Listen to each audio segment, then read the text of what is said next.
Selamat siang untuk kita semua. Saya Pascalis Vivensi Anggut. Saya dari Fakultas Keguruan Ilmu Pendidikan Ekonomi. Saya di sini membuat video untuk memenuhi ujian UAS akhir semester. Di sini saya akan membawakan materi tentang pengertian dinamika perilaku individu. Yang pertama itu, dinamika perilaku individu adalah perilaku-perilaku yang dapat membuat suatu kelompok menjadi hidup yang dinamis, sehingga dapat menciptakan dinamika kelompok dengan tujuan yang diinginkan. Pada dasarnya, individu mempunyai keinginan untuk memenuhi kebutuhan, dan dalam memenuhi kebutuhannya, individu memerlukan perilaku-perilaku yang dinamis. Untuk mendapatkan perilaku-perilaku yang dinamis, tentunya individu perlu menyesuaikan dan menggunakan segala aspek yang ada di dalam diri individu tersebut. Apabila semua aspek dalam diri individu berjalan dinamis, individu tidak hanya memenuhi kebutuhannya, tetapi juga dapat mengembangkan diri ke arah pengembangan pribadi. Pengembangan pribadi yang dimaksud di sini adalah individu dapat menguasai kemampuan-kemampuan sosial secara umum, seperti keterampilan komunikasi yang efektif, sikap tegang rasa, memberi dan menerima toleran, mementingkan musyawarah, serta bertanggung jawab atas kepentingan bersama, memiliki sikap yang demokratis, dan lain sebagainya. Yang berikut itu faktor-faktor yang mempengaruhi perilaku individu. Yang pertama itu faktor hereditas. Hereditas merupakan karakteristik bawaan yang diturunkan dari orang tua. Dalam kata lain, hereditas berarti sifat keturunan yang dipengaruhi oleh faktor genetik yang terdiri dari kromosom ayah dan ibu, dan setiap individu. Contohnya, seorang ayah dalam suatu keluarga itu mempunyai kebiasaan yang suka humoris. Otomatis kemungkinan besar si anak akan mewarisi keturunan dari si ayah tersebut.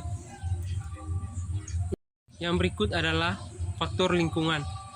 Dalam psikologi, lingkungan adalah segala sesuatu yang ada di lingkungan individu, meliputi sikap, tingkah laku, dan perkembangannya. Lingkungan mencakup segala sesuatu yang ada di sekitar manusia, meliputi alam, benda, ataupun kehidupan mitra manusia. Lingkungan sendiri bisa mempengaruhi keadaan fisik setiap individu.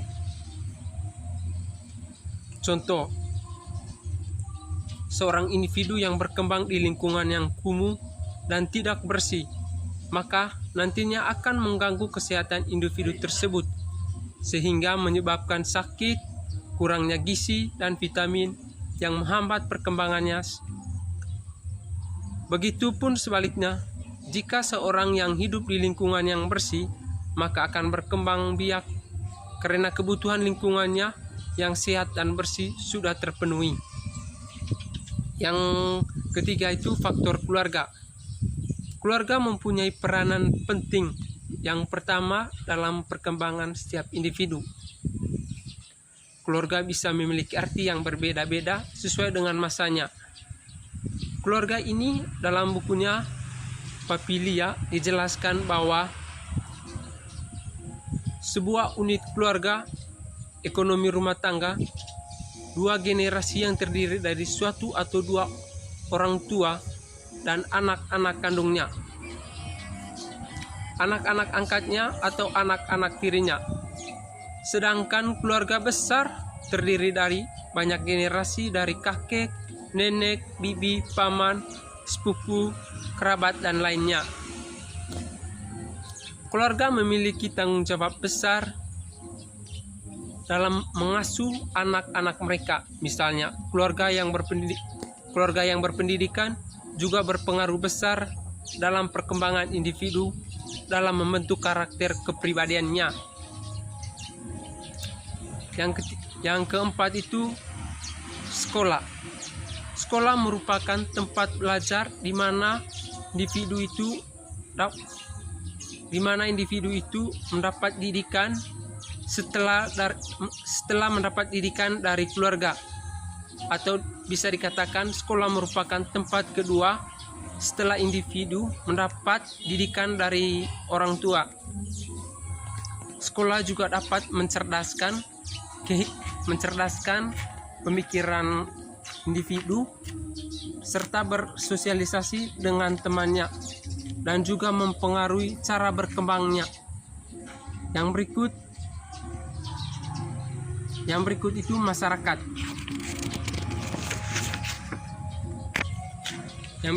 masyarakat.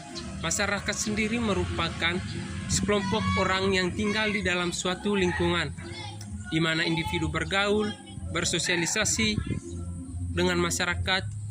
Lingkungan masyarakat yang hidup dengan damai, ramah, yang otomatis perilaku akan mempengaruhi tingkah laku seorang individu. Adapun jenis-jenis perilaku individu. Yang pertama itu perilaku monotorik, yang dimana perilaku monotorik ini dinyatakan dalam perbuatan jasmani seperti makan, berjalan, minum, dan lain sebagainya. Yang kedua itu perilaku kognitif. Perilaku yang berhubungan dengan pemahaman, penalaran, dan pengenalan. Yang berikut itu perilaku konatif.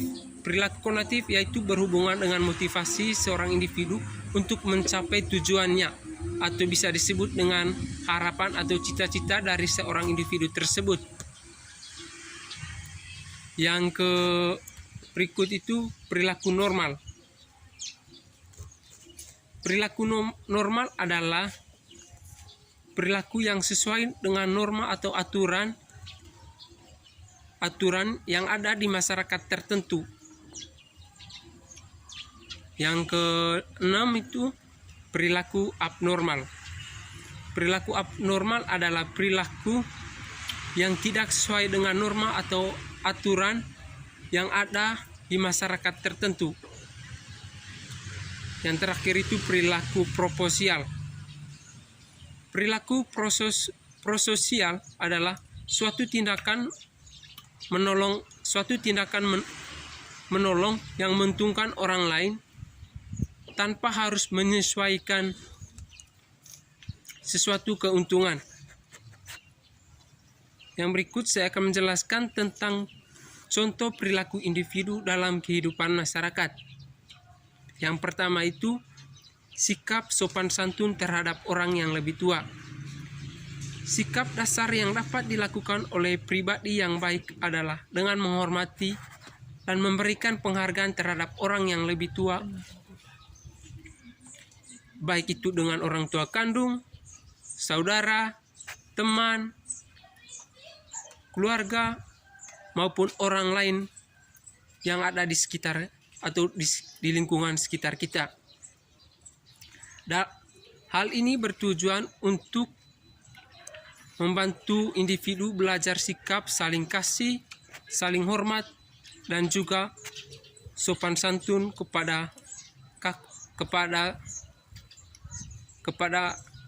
dan juga sopan santun terhadap orang yang lebih tua. Yang kedua itu sikap menghargai pendapat orang lain.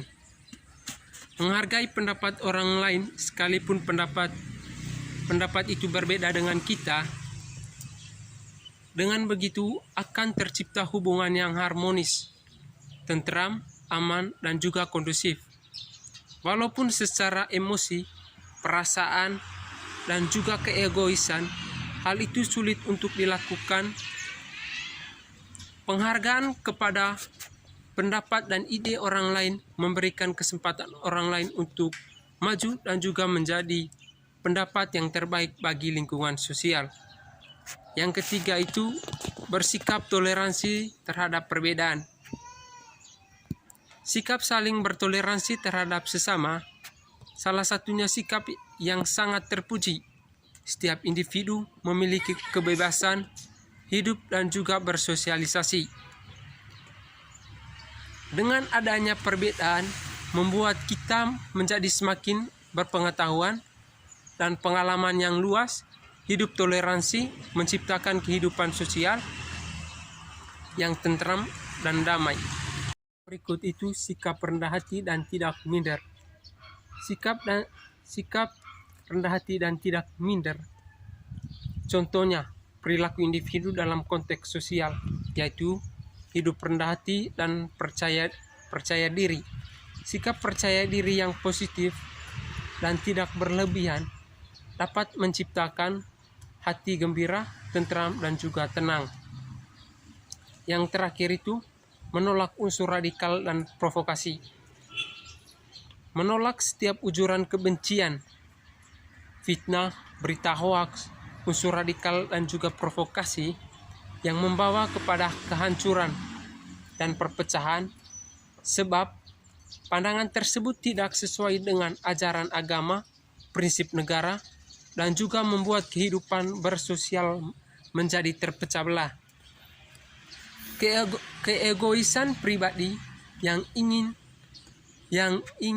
kehidupan yang kacau tidak bisa dibiarkan di dalam kehidupan masyarakat, karena akan merusak generasi dan pemahaman kebaikan.